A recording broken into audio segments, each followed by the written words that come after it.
Dubai எல்லாம் ஒரு நாடா ஃபர்ஸ்ட். இங்க ஃபர்ஸ்ட் மனுஷன் வாழுவானாங்க. இதுக்கு 50-60 விளாகர் வேற தூக்கி பிடிச்சிட்டு வந்துருவானுங்க. Dubai Dubai துபாய்னு. கோவம் வருது இல்ல, கடுப்பாகுது இல்ல. இதே மாதிரி தானே எங்களுக்கும் கோவம் வரும். ஆனா Dubai versus India, Dubai versus India, Dubai versus India. என்னங்க, first of all we want to know about the truth. துபாய்ன்றது வெறும் 35 கிலோமீட்டர்ல இருக்க ஒரு சிட்டி. 35 கிலோமீட்டர் சரௌண்டிங் கூகுளில் டைப் பண்ணி பாருங்க. கம்ப்ளீட் துபாயை வந்து பார்த்தீங்கன்னா ஒரு 1500 கிலோமீட்டர் 2000 கிலோமீட்டர் தான். அதுவும் full and full desert. India அப்படி கிடையாது. கிட்டத்தட்ட 8 லட்சம் கிலோமீட்டர் சரௌண்டிங்ல இருக்கிற ஒரு மிகப்பெரிய கண்ட்ரி. இதுல ஒவ்வொரு ஸ்டேட்லையும் பார்த்தீங்கன்னா கம்ப்ளீட்டா 30 to 35 டிஸ்ட்ரிக்ட் இருக்கு. நான் துபாயை குறையே சொல்ல வரல ப்ரோ. துபாய் சூப்பர் தான். ஆனால் ப்ளீஸ் இந்தியாவை டிகிரேட் பண்ணாதீங்க. ஏன் சொல்றேன்னா, நம்ம 1000 ரெஸ்டாரண்ட்ல போய் சாப்பிடலாம், ஆனால் அம்மா சாப்பாடு மாதிரி வருமா?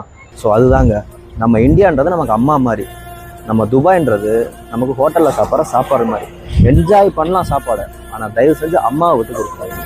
ஃபைனலாக உங்கள்கிட்ட ஒரே ஒரு கொஸ்டின் கேட்கட்டுமா? 5000 ரூபா வச்சு இந்தியாவில் ஒரு குடும்பமாக கூட சந்தோஷமாக வாழ்ந்துட முடியும். துபாயில் நான் 50,000 ரூபா உங்களுக்கு கொடுக்குறேன். பிரச்சனை இல்லாமல் சர்வை பண்ணிட முடியுமா? முடியாதுல்ல. ஸோ இனிமேல் பேசும்போது பார்த்து பேசுங்க. ஓகே நண்பா.